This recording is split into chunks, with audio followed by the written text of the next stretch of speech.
بسم اللہ الرحمن الرحیم۔ السلام علیکم۔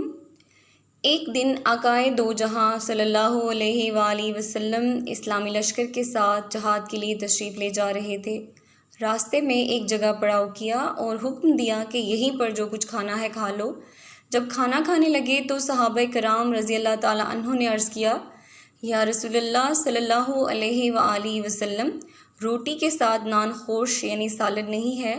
پھر صحابہ کرام نے دیکھا کہ ایک شہد کی مکھی ہے اور بڑے زور زور سے بھنبھناتی ہے۔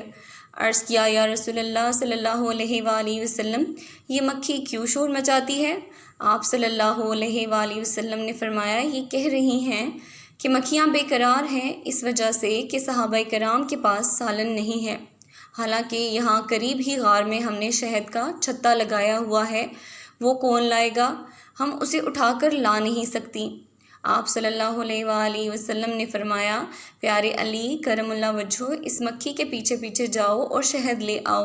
چنانچہ حضرت حیدر کرار رضی اللہ تعالیٰ عنہ ایک چوبی پیالہ پکڑ کر اس کے پیچھے ہو لیے۔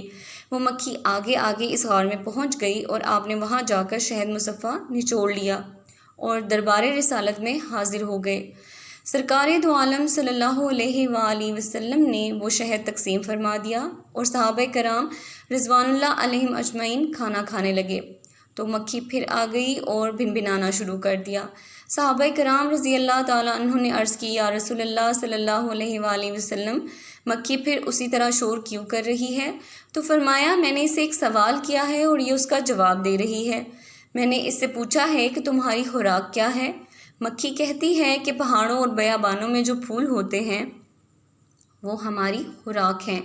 میں نے پوچھا، پھول تو کڑوے بھی ہوتے ہیں، پھیکے بھی اور بدمزہ بھی، تو تیرے منہ میں جا کر نہایت شیریں اور صاف شہد کیسے بن جاتا ہے؟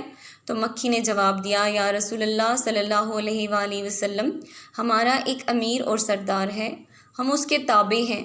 ہم جب پھولوں کا رس چوستی ہیں تو ہمارا امیر آپ کی ذات اقدس پر درود پاک پڑھنا شروع کر دیتا ہے اور ہم بھی اس کے ساتھ مل کر درود پڑھتی ہیں، تو وہ بدمزہ اور کڑوے پھولوں کا رس درود پاک کی برکت سے میٹھا ہو جاتا ہے اور اسی کی برکت اور رحمت کی وجہ سے وہ شہد شفا بن جاتا ہے۔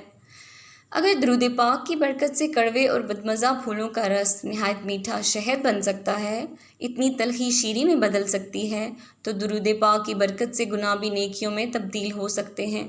یوں ہی درود پاک کی برکت سے ہماری نامکمل نمازیں اور ناتمام سجدے اور دیگر عبادتیں بھی قبول ہو سکتی ہیں۔ اس لیے ہمیں درود پاک کو اپنی زندگی کا لازمی جز بنا لینا چاہیے۔ صلی اللہ علیہ وآلہ وسلم۔